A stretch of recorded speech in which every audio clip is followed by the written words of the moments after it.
అందరికీ నమస్కారం. ఈరోజు మనం రావణుడి గురించి తెలుసుకుందాం. రావణుడు మంచివాడా చెడ్డవాడా?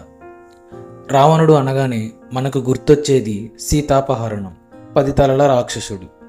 కానీ మీకు తెలుసా, రావణుడు ఒక గొప్ప బ్రాహ్మణుడు, వేద పండితుడు మరియు సాక్షాత్తు పరమశివుణ్ణి మెప్పించిన మహాభక్తుడు. అంతటి జ్ఞాని రావణ బ్రహ్మ అని పిలువబడే మహాపండితుడు చరిత్రలో ఒక విలన్గా ఎందుకు మిగిలిపోయాడు? ఆయనలోని మంచి గుణాలేంటి? ఆయన పతనానికి అసలు కారణం ఏంటి? ఈరోజు వీడియోలో తెలుసుకుందాం.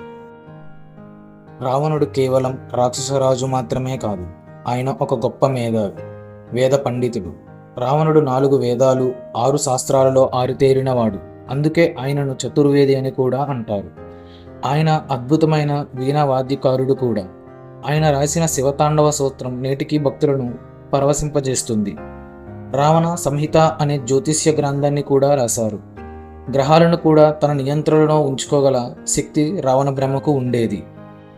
రావణుడి పాలనలో లంక బంగారు లంకగా వర్ధిల్లేది. ప్రజలకు ఎటువంటి లోటు లేకుండా పాలించిన గొప్ప పరిపాలనా దక్షకుడు ఆయన. మరి ఇంతటి జ్ఞాని ఎందుకు చెడు మార్గంలోకి వెళ్ళాడు? దీనికి ప్రధాన కారణం అహంకారం.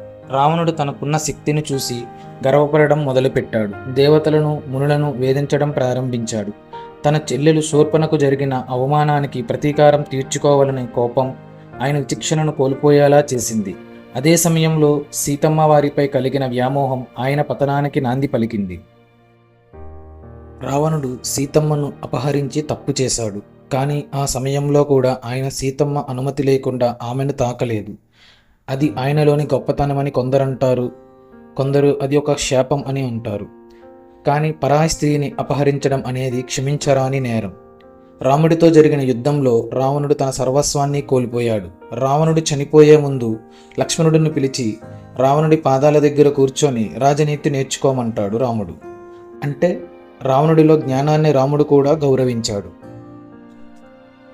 దీన్ని బట్టి రావణుడి కథ మనకు నేర్పే పాఠం ఒకటే: ఎంతటి జ్ఞానం ఉన్నా, ఎన్ని శక్తులున్నా, అహంకారం మరియు అధర్మం మనిషిని నాశనం చేస్తాయి. రావణుడు ఒక పండితుడిగా పుట్టి ఒక రాక్షసుడిగా ముగిశాడు. ఈ వీడియో మీకు ఎలా అనిపించింది? రావణుడిలోని ఏ గుణం మీకు నచ్చిందో కామెంట్ చేయండి.